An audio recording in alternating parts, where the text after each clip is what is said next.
A very good morning to you. And I mean, such a gruesome story. The details are just, I think, very, very disturbing as well. Just for anybody who might have missed just the story and the case of Naledi Lethoba, a quick idea of what happened and what we know so far.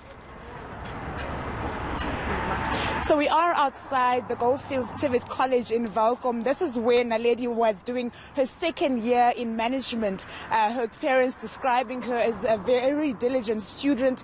She always got good reports from lecturers at this institution. Yesterday we did manage to speak to her family from Boerteville here in Welkom, about 80 k's from where we are. The family certainly very horrified, very shocked by what has happened. They're saying that they last spoke to their daughter on the 18th of May, only to find that out the following week that her body had been found in an open veldt here in Welkom, and they were called by police to come and identify her body at a mortuary. I just want to pick up now when we spoke to the father, describing how he found the state in which he found his daughter's body, saying that she was chopped up like a cow, saying he does not understand, he does not know what her daughter, his daughter rather, deserved to die in such a manner. I just want the team to now play us that clip from the father from yesterday's interview.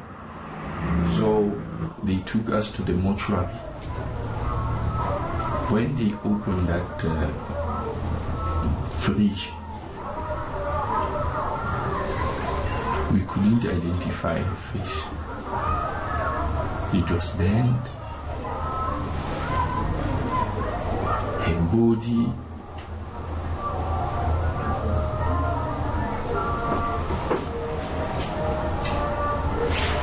was cutted just like a cow maybe or something, because now she had no breast. Some of her meat was not on her.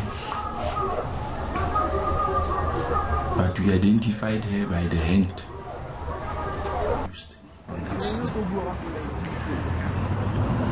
So the family at the home saying that they're still shocked by what has happened. Her mother saying that this is something that will haunt her for the rest of her life. Now, of course, the students here are also reacting to the death of Naledi. I've spoken to them throughout this morning, saying that they are shocked. They cannot believe what has happened. I'm going to just grab one of them here. You're going to introduce yourself first and just tell me how you're feeling about what you heard, what transpired at this campus last week.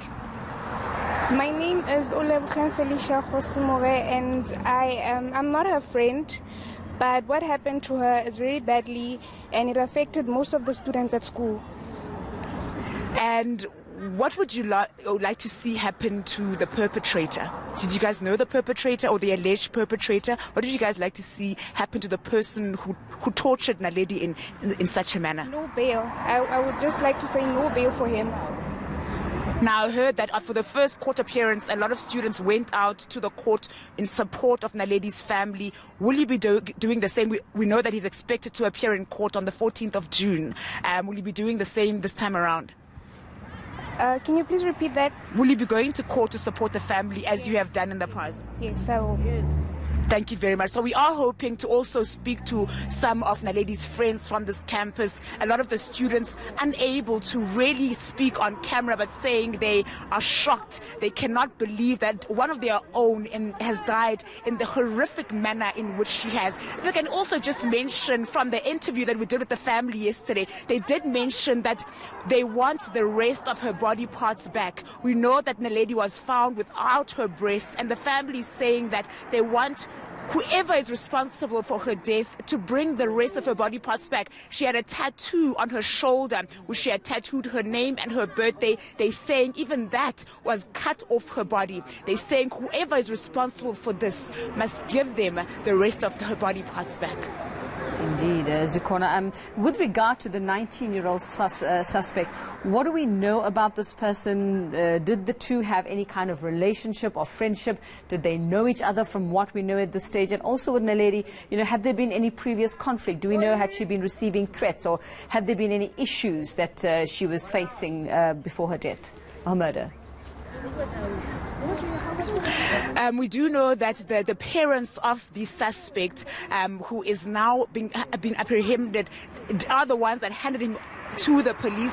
We know that the family met the suspect on Thursday of the week in which Naledi was found at the police station, but the father saying that he could not bring himself to speaking to him because he was still shaking about what has happened. We also know from speaking to the family yesterday that there had been some kind of relationship between the two. We also know that there have been messages found on Naledi's phone, that they had been interacting. The mother saying that there were threats on that phone, messages from the suspect saying that one day is one day, I'm going to kill you. So those messages are now before the police. The family is saying that it doesn't want to say much in terms of their relationship because they don't want to interfere with the investigation in this matter. But when they arrived on the campus on the Wednesday, when the father grew concerned after he couldn't speak to his daughter on the Sunday, on the Wednesday he came here, and friends say that he was the last person that Naledi was seen with, but they couldn't find him even on that day. So certainly the people, the students here, or the friends of Naledi rather, do know that there was some kind of relationship between the two, but of course they don't want to say much because this is a matter that is being investigated by the police. The father saying in any relationship there is conflict, but what he wants to understand is what his daughter did to deserve such a horrific end to her life. Thanks very much for that, Zikhona Tshona. She's out in Welkom there and outside the campus that Naledi Lethoba actually was at.